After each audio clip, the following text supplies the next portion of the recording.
Hace eso de una semana fui a ver la película más reciente de Estudios Ghibli, ¿verdad? El niño y la garza, y pues me gustó bastante. Entonces, pues nada, yo soy Jack y este es Project Dragonfly.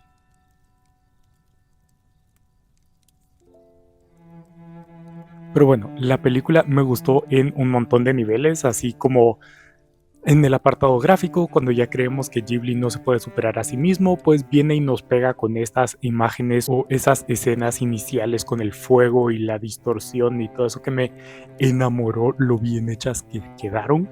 Es una historia en la que seguimos a Mahito en el contexto de la Segunda Guerra Mundial, que pierde a su madre cuando el hospital en el que está prende fuego. Les es llevado fuera de Tokio a una nueva casa y todo esto con una mujer que le imponen como una nueva figura materna.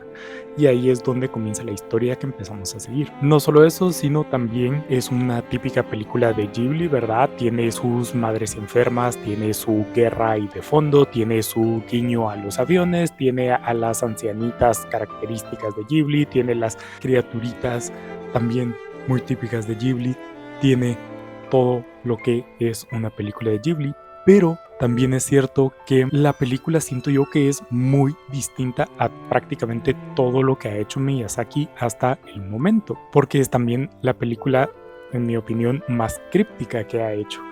Por lo que de eso va a tratar más o menos este video, y es yo dando mi interpretación de qué es lo que para mí quiere decirnos Miyazaki con esta película. Eso implica que voy a estar diciendo muchísimos spoilers, voy a estar prácticamente contando toda la historia, entonces si no la han visto, pues les recomiendo no seguir viendo este video. No me dejen triste, solito y abandonado, y pueden irse a ver otros de los videos sobre Estudios Ghibli que he hecho y que hice hace muchos años, ahí cuando estaba comenzando con el canal, para pues eso no perderse de mí. De mí. Pero pues sí, aún así yo diría que los spoilers en esta película no son cosa fuerte porque como digo es muy críptica y recae mucho a la interpretación del espectador, pero ahí queda la advertencia. Entonces, ¿qué creo yo que nos está tratando de decir Miyazaki o de qué trata esta película? Pues primero que nada, lo más obvio de todo es el tema del duelo, ¿verdad? Mahito pierde a su madre y pues toda la película es este viaje que termina en él dejando ir literalmente a su madre y aceptando a esta nueva figura materna. Por lo que creo que el tema del duelo es probablemente lo más obvio de los temas que está tratando aquí Miyazaki. Lo que me parece interesante es cómo lo trata. Y es que mi amiga Vero en su blog que hizo cuando fue a ver esta película menciona así como datos curiosos que en una de las escenas está referenciado la Divina Comedia. Y pues todo este viaje de duelo es muy dantesco. Entonces eso que mencionó Vero me como me hizo que me enfocara un poco más en todos esos guiños y todo ese tipo de cosas que pues me dio esta parte de la interpretación que quedó súper cool. Y es que todo la película está bastante relacionada con la Divina Comedia, ¿verdad? Podemos interpretar los diferentes puntos de la historia como pues el viaje de Dante, ¿no? Empezamos en el infierno, pasa al purgatorio y llegamos al paraíso eventualmente. El infierno lo podemos ver representado muy como claramente en estas escenas de fuego que comenté al inicio, y pues el paraíso también creo que es bastante evidente. También lo podemos ver bastante seccionado si tenemos en cuenta las puertas que atraviesa Mahito. Obviamente atraviesa más puertas a lo largo de la película, ¿verdad? Pero las puertas más como claramente que tienen algo de simbólico, ¿no? Como la puerta esta que tiene el mensaje de la Divina Comedia, que para mí yo la interpretaría como la entrada al infierno. También hay una segunda puerta en la que los pelícanos fuerzan a Mahito a abrirla, que también tiene una frase que esa la interpretaría como la entrada al purgatorio, que esa frase no recuerdo ahorita qué dice y no me voy a poner a buscarla, y tampoco me voy a poner a buscar la frase primera que mencioné de la primera puerta en la comedia para ver si encaja en esto del infierno, porque también lo que quiero hacer aquí es un ejercicio de interpretación, ¿verdad? Esto es un juego al final de cuentas, porque bien podría meterme a internet y buscar que probablemente ya hay miles de artículos escritos sobre el simbolismo de la última película de Estudio Ghibli, pero eso no es divertido. Es más divertido tomar lo que yo vi, lo que yo sé, lo que yo conozco e hipotetizar, sacar una interpretación. Pero bueno, regresando. Esa sería la del purgatorio, y la del paraíso pues es este túnel de las piedras estas que Mahito pasa un par de veces para llegar al sabio.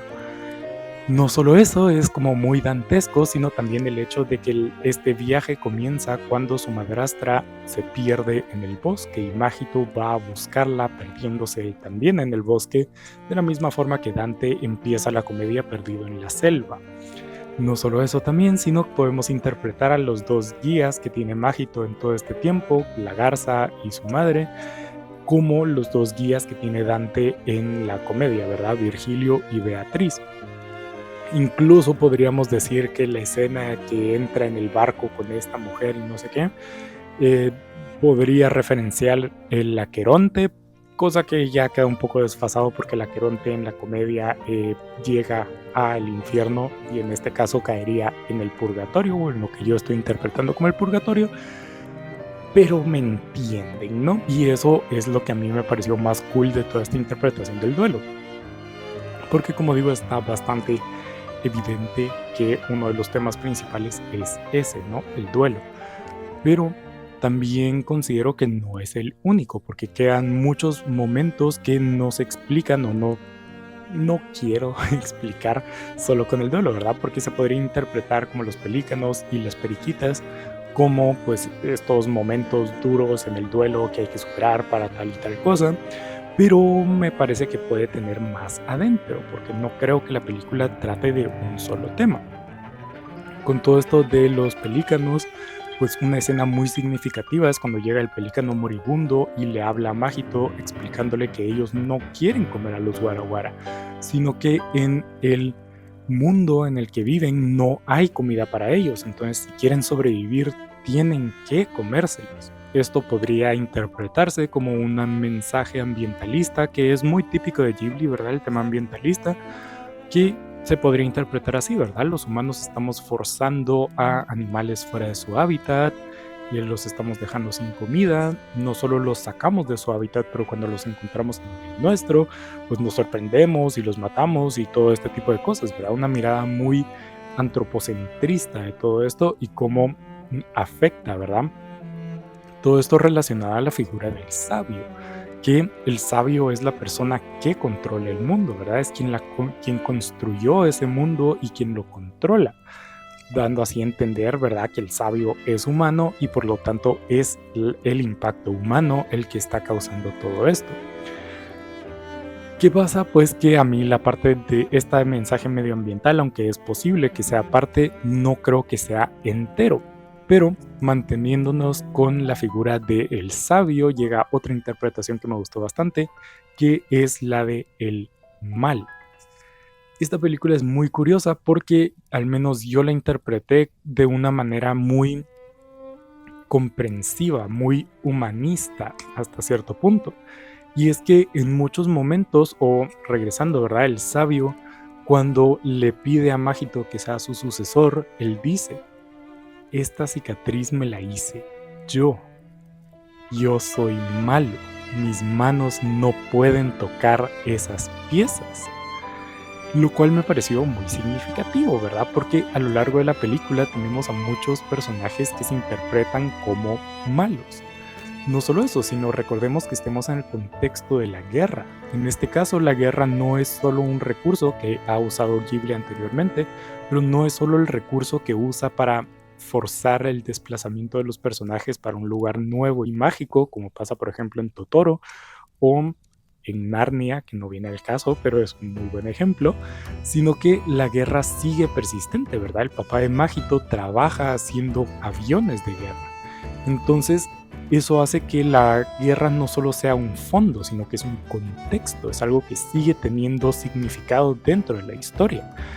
Entonces, pues hay mucha maldad presente y persistente a lo largo de la historia. Y lo sorprendente es que Miyazaki, aunque toda su obra ha sido antibelicista y él es fuertemente antibelicista, toca este tema, en mi interpretación, con más comprensión, de una forma más abierta, de comprender por qué, de dónde. Y esto otra vez se regresa a pues Mahito y a los olvidé el nombre, Pelican. Y es que hasta cierto punto se puede interpretar que la maldad no nace con el ser humano.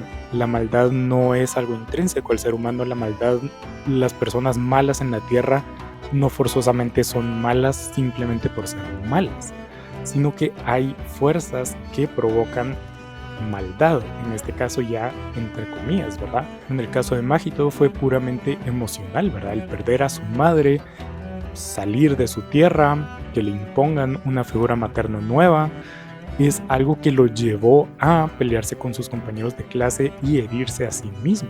Le provocó lo que él dice que es maldad.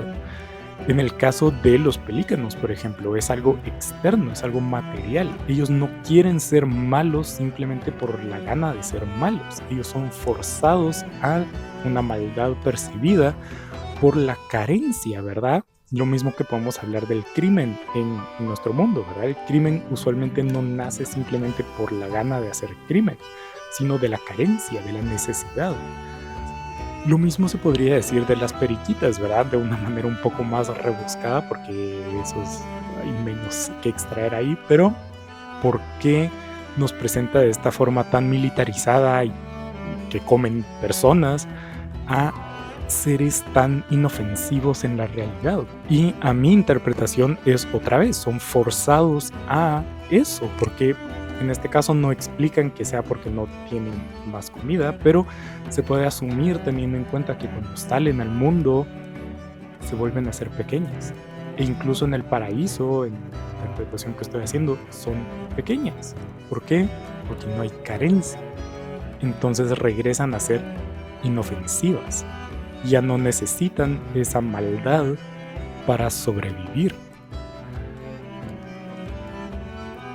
Y lo más interesante de todo, lo más bonito de esta forma, y por lo que dije maldad entre comillas al inicio, es que Miyazaki no lo plantea solo como algo blanco o negro, sino que lo hace no como maldad, siento yo, sino como que estamos incompletos, rotos, imperfectos, lo cual tiene mucho significado al momento de unirlo con el sabio, ¿verdad? Y el construir este mundo.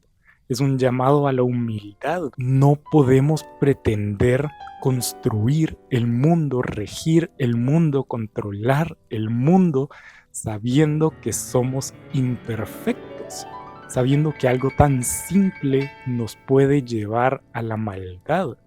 No podemos estar aquí pretendiendo ser los salvadores del mundo, ser dioses, porque no lo somos. Somos seres imperfectos, rotos. Y esa parte me pareció muy bonita. Y por eso digo que la película me gustó un montón. Que mucho de la interpretación, como digo, vino después. Toda esta parte de la maldad me surgió cuando estábamos hablando con mi mejor amiga, con quien la fui a ver. Estábamos hablando de la interpretación y ella sacó a relucir el tema del hambre, porque el hambre pues es lo que lleva a los pelícanos a comerse a los guaraguara, a los pajaritos a comer seres humanos, y está presente también con Mahito, y etcétera, etcétera. Y ahí es donde salió todo esto. Entonces, pues es una película muy interesante porque, como digo, no deja mucho en claro de qué diablos es el propósito, ¿verdad? Pasan eventos A, B y C, sí, pero se siente que hay mucho más por debajo. Entonces, pues eso fue lo que quería hacer en este video. Este es uno de esos videos en los que no llego a ninguna conclusión y yo solo tiro cosas ahí y ustedes les parece o no, y a veces a medias, qué sé yo. Entonces, pues sí, como digo, esto es puramente interpretación, así que eso fue mi perspectiva de lo que yo vi, en el momento en el que lo vi, en el contexto en el que vivo, en lo que yo sé y todo eso. Por lo que si ustedes creen que estoy tremendamente equivocado, pues pueden dejármelo en los comentarios, porque pues al final de cuentas eso es lo emocionante de esto, ¿verdad? El ejercicio de la interpretación. Así que si ustedes tienen alguna interpretación distinta a la mía, pues lo pueden dejar en los comentarios también. Pueden decirme que lo que estoy diciendo está equivocado o no, o estar de acuerdo o qué sé yo. Pero bueno, ahí está. ¿Qué sé yo? Fue una muy buena película. Es de esas películas que a lo largo de la historia lo vamos a ver para atrás y es como, sí, esa puede que sí sea la última película de mí, ya sabes, porque tiene todas las características de la típica última película de un director. Pero bueno, esperemos que no, esperemos que tal vez haya una más. Pero bueno, esta la disfruto un montón, espero que ustedes también. Pero no, síganme en mis redes sociales, Twitter, Instagram, Goodreads, para estar siempre pendientes de lo que leo, TikTok, anime, no sé dónde, en qué categoría entra esto, así que síganme en todo. Pero nada, nos vemos en la siguiente.